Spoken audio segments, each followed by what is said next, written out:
दोस्तों, कभी कभी लाइफ इतनी फ्रस्ट्रेटिंग हो जाती है कि मन करता है कि सब छोड़ छाड़ कर कहीं दूर चले जाएं, जहाँ ना नौकरी की चिंता हो और ना घर की, ना फ्यूचर सिक्योर करने को लेकर टेंशन हो और ना किसी और चीज की। सोचिए, क्या कोई ऐसी जगह हो सकती है? हाँ, बिल्कुल। आज हम आपको इस वीडियो में ऐसे ही देशों के बारे में बताने जा रहे हैं जहाँ के लोग काफी खुशहाल हैं। कहीं पर बेरोजगारी 0% है, तो कहीं पर हर किसी के सिर पर छत है। क्या हुआ, सुनकर चौंक गए? चौंकिए मत। कौन कौन से हैं ये देश, ये जानने के लिए हमारी वीडियो को अंत तक जरूर देखें। ओमान इस लिस्ट में सबसे पहले बात करने जा रहे हैं ओमान की। वैसे तो जब भी अरब देशों की बात करते हैं तो हमारे जहन में दुबई, कतर और सऊदी अरब जैसी जगहों के नाम आते हैं। इन्हीं के बारे में हम सुनते हैं और यहीं तक अपनी सोच को सीमित कर लेते हैं। लेकिन ओमान की कई ऐसी खासियतें हैं जो उसको बाकी जगहों से अलग बनाती हैं। दोस्तों, सबसे बड़ी बात, ओमान के कायदे कानून उतने ज्यादा सख्त और कठोर नहीं है जितने कि दुबई और फिर बाकी जगहों के हैं। पिछले काफी वक्त से ओमान की जो तस्वीरें सामने आई हैं, लोगों का इस तरफ ध्यान बढ़ा है। यही वजह है कि यहाँ के कल्चर को जानने वाले लोग बताते हैं कि यह काफी अच्छा और रहने योग्य है। दिलचस्प बात यह है कि ओमान की सरकार अपने नागरिकों के लिए बहुत सोचती है, और जनता के लिए सरकार का सोचना कितना जरूरी है, ये तो आप और हम अच्छे से जानते ही हैं। ओमान की सरकार ने जनता के लिए कुछ ऐसे नियम बनाए हैं, कुछ ऐसी सुविधाएं लागू की हैं जिसने ओमान के लोगों की जिंदगी को बहुत आसान बना दिया है। अब देखिए, कहते हैं ना कि चाहे सब कुछ मिल जाए, लेकिन अगर सिर पर छत ना हो तो सब अधूरा है। इसी बात को ओमान की सरकार अच्छे से समझती है, और इसी वजह से जब कोई बच्चा 18 साल का हो जाता है तो वहां की सरकार बच्चे के नाम थोड़ी सी जमीन कर देती है। इतना ही नहीं, अगर ओमान में किसी की आय 75,000 रुपए से कम है तो सरकार उसे घर बनाकर फ्री में देती है। ऐसा इसलिए ताकि वो शख्स अपना पैसा बचाकर किसी और अच्छे काम में लगा सके, जिंदगी भर घर की टेंशन में ना उलझा रहे। सरकार ऐसा इसलिए करती है ताकि कोई भी बेघर ना रहे। खास बात यह है कि सरकार की बदौलत इस देश में हर एक शख्स के पास अपना खुद का घर है। इसके अलावा यहाँ की सरकार बच्चों की पढ़ाई और हेल्थ सर्विसेज का भी काफी ध्यान देती है। ओमान की सरकार बच्चों को ये सेवाएं मुफ्त में प्रदान करती है। अब बताइए, एक तरफ जहाँ कई देशों में अच्छी हेल्थ सर्विस को लेकर मारामारी होती है, तो वहीं ओमान में ये सब कुछ मुफ्त है।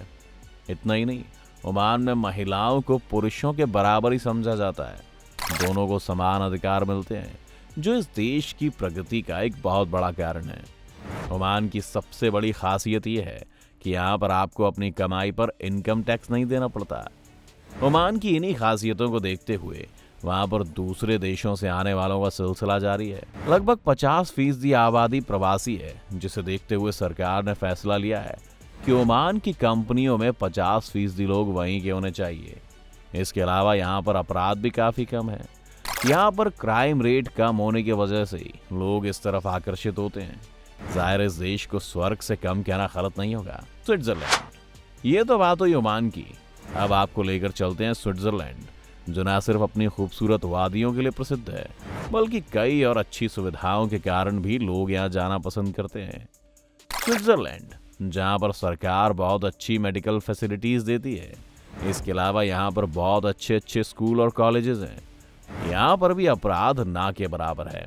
ये एक बेहद शांति वाला देश है, और यहाँ के लोग जबरदस्त क्रिएटिव हैं।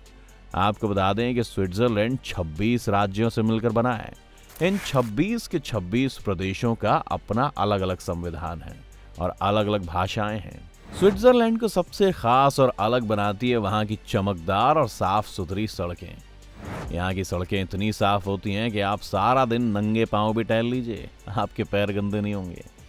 इस देश की सबसे बड़ी खासियत यह है कि यह अपने 95% कचरे को रिसाइकल करता है। न सिर्फ सरकार, बल्कि हर नागरिक भी इसे अपनी जिम्मेदारी समझता है। स्विट्जरलैंड थोड़ा सा महंगा जरूर है, लेकिन इसकी सुविधाओं को देखते हुए ये सब काफी छोटा नजर आता है। आप बताइए, क्या कभी आप स्विट्जरलैंड की सैर करना चाहेंगे? न्यूजीलैंड दक्षिण पश्चिमी प्रशांत महासागर में बसा हुआ एक द्वीप देश है। वैसे तो हम इस देश को क्रिकेट के लिए जानते हैं, लेकिन आज इसकी ऐसी खासियतें आपको बताएंगे कि आप इसके फैन हो जाएंगे। न्यूजीलैंड में जिस तरह की हरियाली है, वो लोगों का ध्यान खींचने में कामयाब होती है। इसके अलावा न्यूजीलैंड के लोग काफी रॉयल लाइफ जीना पसंद करते हैं।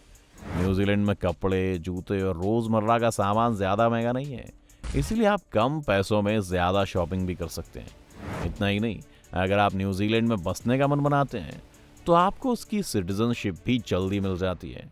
इसके अलावा आपको लंबा इंतजार नहीं करना पड़ता। अमूमन किसी नए देश में बिजनेस करना रिस्की होता है, लेकिन न्यूजीलैंड में इकोनॉमी बहुत अच्छी है, इसीलिए यहाँ पर रिस्क का खतरा कम हो जाता है। न्यूजीलैंड की एक और खासियत है, और वो ये कि दुनिया के सबसे 5 ईमानदार देशों में गिना जाता है। यहाँ पर भ्रष्टाचार नहीं है।